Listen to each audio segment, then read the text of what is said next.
First of all, I'd like to thank you for giving us this opportunity to express our experience and giving us a voice. I will never forget the night I saw Larry's face on the news. I was watching Dancing with the Stars, then a commercial for the news came on with Larry's face and allegations of sexual abuse. When the allegations first came, I had two thoughts. First was, this absolutely can't be true. It's Larry. Second, I always had a feeling deep down that something wasn't right. The moment I heard about the questionable procedure, my heart sank. I was a victim.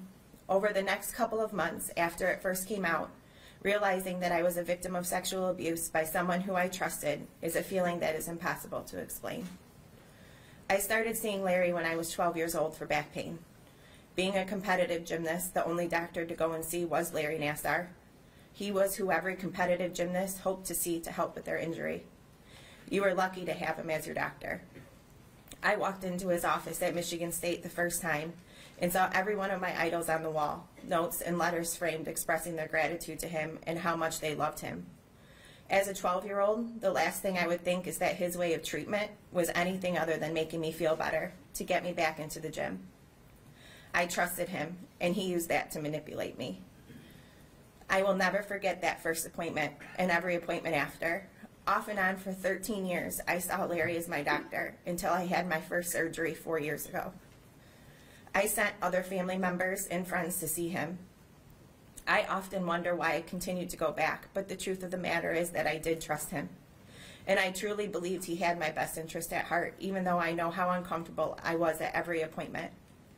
I told myself, he is the best, it's just not like that. Larry Nassar was never Dr. Nassar to me. He was Larry, our friend, and not only to myself, but to my family, coaches, and teammates who trusted him also. I have felt sick to my stomach every day since realizing I have been a victim of his over 10 times for his own sexual pleasure. He knew exactly how to take advantage of us and did it every time. I was lied to and made to believe that he was on my side.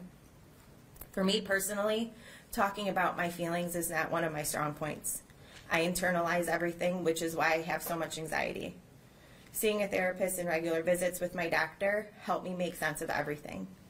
I have a 2-year-old son and a daughter on the way, and I will make sure nothing like this ever happens to them. I want to show my family how strong I am and that I am a survivor. I am here to stand with the rest of these women and to speak up and hope that this doesn't happen to anybody else. One of the things that gymnastics taught me was to be tough, and talking about what made me uncomfortable was a weakness. I never realized how much this affected me deep down until all this happened. It was like a part of me was completely broken, but I'm finally able to be free and validated. I could speak up and talk about being a survivor. Larry took away a part of me that I will never get back, and I will spend the rest of my life trying to make sense of all of this. I hope that Larry gets what he deserves and serves the maximum amount of time for doing what he has done to me and so many other women, including my fellow teammates and friends.